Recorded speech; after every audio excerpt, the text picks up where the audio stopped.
This is Exercise Done Differently, Episode 1. In the Exercise Done Differently series, I'm going to be sharing some practical advice on how to exercise and how to get the most out of your training.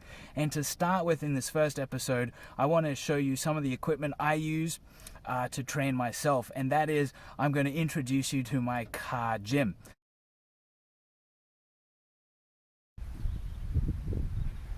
Before we get started, I just want to share quickly 3 of my guiding principles when it came to putting together this, but are also applicable to any exercise program or any exercise plan. And this isn't actually part of my home gym, but it's here to remind me that for me the most important thing is your exercise should be fun. It should be something that brings a smile to your face. It should be something that you look forward to do. So when I was putting this together, I made sure to include some of my favorite things that I would want to go out of my way to do. And secondly, following on from that, it should be specific. It should be specific to you and your likes and your goals. So for me, when I was putting together this equipment, I had 2 things that I wanted my training to make me better at. One was touch rugby league. So I wanted to make sure I included some running and some drills. And then secondly, I wanted to continue to develop as a Spartan racer, so obstacle course racing. So when I was designing some of the equipment I'm going to use for building my strength and doing some lifts, I wanted to make it as closely resemble that as the race as I could, so that I'm continuing to get better as a racer. And then thirdly, the final principle was I wanted it to be scalable. I wanted to, because a big thing of exercise is progressive overload. So if you overload your body in response to a training stimulus, or if you run really fast, or you really push your fitness to the level, or you lift something heavy, and you do that often enough, your body will adapt, and it will get faster, it will get stronger, so that you can meet that sort of that challenge in the future. And then if you want to continue to develop your strength and continue to develop your speed, you need to increase that load, you need to increase that resistance, increase that intensity. So when I was picking things out, I wanted to make sure that no matter what level of strength or what level of fitness you are right now, you could get started, and then as you continue to get faster, as you continue to get stronger, you can build up the load and continue to progress. The boot of my car, and before I open that up and show you what's inside, I just wanted to say that there were 3 rules I gave myself when designing this car gym. 1, that was to make it interesting. 2, it was also for a reason. There was a point behind it. The first one is everything has to fit in the boot of my car. I wanted to do that to show you that you don't need a lot of space and you don't need a lot of equipment to give yourself a really solid and a really effective workout.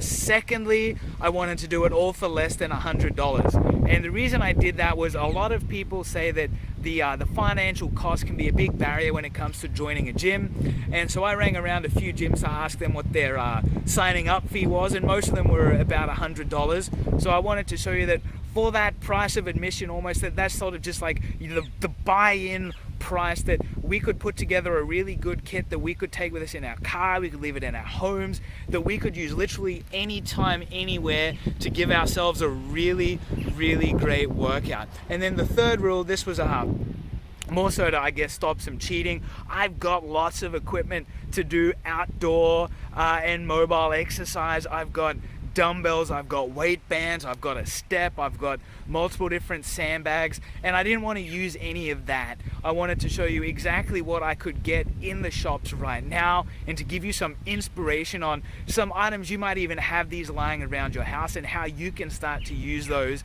to start working on your health and fitness.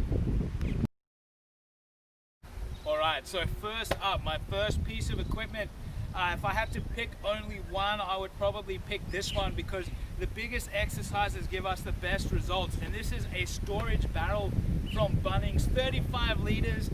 It's pretty heavy with nothing in it, so I could load this up easily 40, maybe 45, maybe if I'm stretching it 50 kilograms. So that is going to be fantastic for just a little bit like a deadlift, so picking it up off the ground, either using the handles, or I can lay it on its side and pick it up that way. I can also squat with this.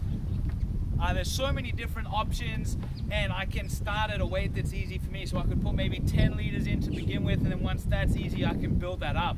So that is my storage barrel.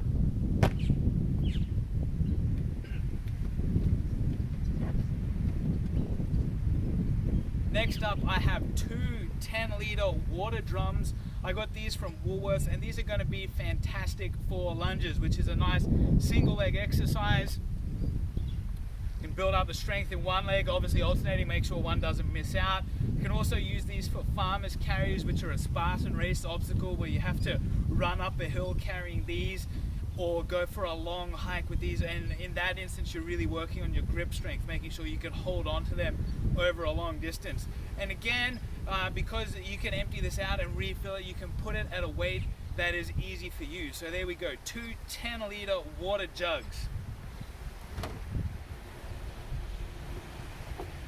Next up, I have a 15-liter water barrel. My intent behind this one was I can use this for single arm rows. I could have got a 20-liter one, but it would have been a little bit taller, and then I was worried that it would bang into the ground. But with this one being nice and short, you get a nice little bit of a bend over, and then just do some single arm rowing exercises, pulling it into your body. Again, making sure you work out both arms. And again, you can vary the load in this. Also, if the 35-liter drum was too big for you, you could also squat or just practice picking this up off the ground. It's nice and easy to hold into you. So there we go, that's a 15-liter water drum.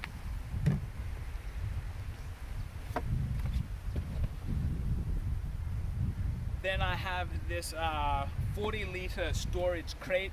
My original intent for this was to attach a rope to one end and practice sort of sled pulling either towards me or pulling it behind me. Again, that's a Spartan race obstacle. These get fully loaded up with rocks and stones, and you've got to drag it towards you. But again, if you're not training for a Spartan race or something like that, I wouldn't necessarily bother. Instead, this is going to be really great. Again, you could use it for squatting. It's nice and easy to like hold it in and pull it in against you and go up and down a little bit. You can load it with anything you have lying around the house, bottles of soft drink, or you could I don't know, empty milk jugs, fill them full of water. And also, this would be great if you don't want to do a single arm rowing exercise. It's got these nice handles, they're a good width apart, and it's not too tall, so you can really get over on it and start doing some nice rows, rowing it into your body. So that's going to be fantastic as well. That is my storage crate.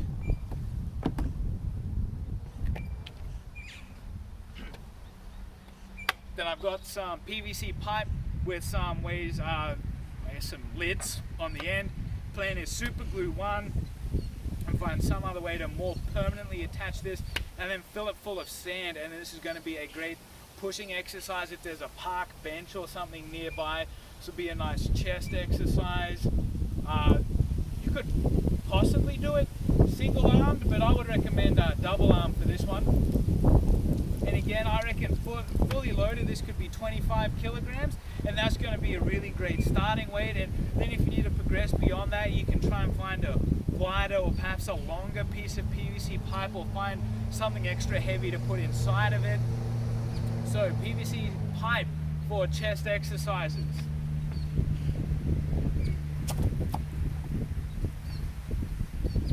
Then I have a piece of rope. I can cut this into little pieces. I can make myself a skipping rope. I've got 30 meters here. I can also use it to attach to the handles to some of the equipment I have to do. It's sort of like the sled pulling exercise, or I could maybe take the 15-liter barrel where the handle's at the top, put that on one side of a bar, then hang the rope over and then do some pulling downs if I prefer to work out that way. For me personally, for my touch rugby league training, I can use these to mark out lines, and I can do running drills. I can go stepping from side to side. I can do fast feet. I can run up fast and run back, which is a big part of touch rugby league, and I can use that to really make it easy for myself. Also, if I'm training with a friend, which is a great thing to do, you could do tug of war with this, or you could take it in turns. One of you is pulling it in while the other one's providing the counter resistance. So that's the rope. And then I have some field markers. I've got a pack of 6. Now for these, again, I can do some really great cardio drills with these. I can give myself a phenomenal workout. I've got a really good one that I'm going to share with you in an up and coming video, so stay tuned for that. Also, you could just use this to make a nice station. Perhaps set out 5 different markers, and you've got each of these pieces of equipment in one of them, and you just run between each one and do that 2 or 3 times, and you've given yourself you've huffed, you've puffed, you've built your fitness, and you've also gotten stronger and worked out your entire body.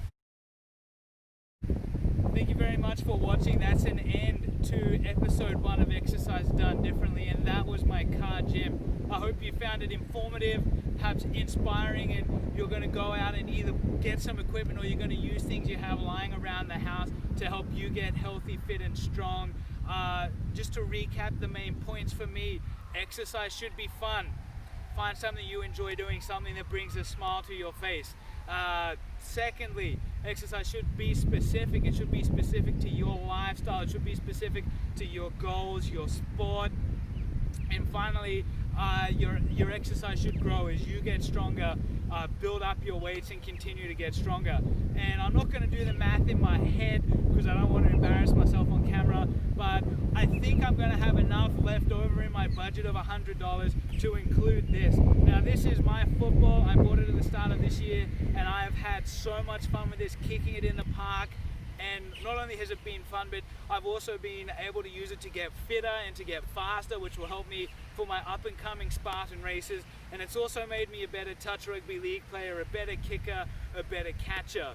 So have a great afternoon, and I can't wait to see you in the next video. See ya.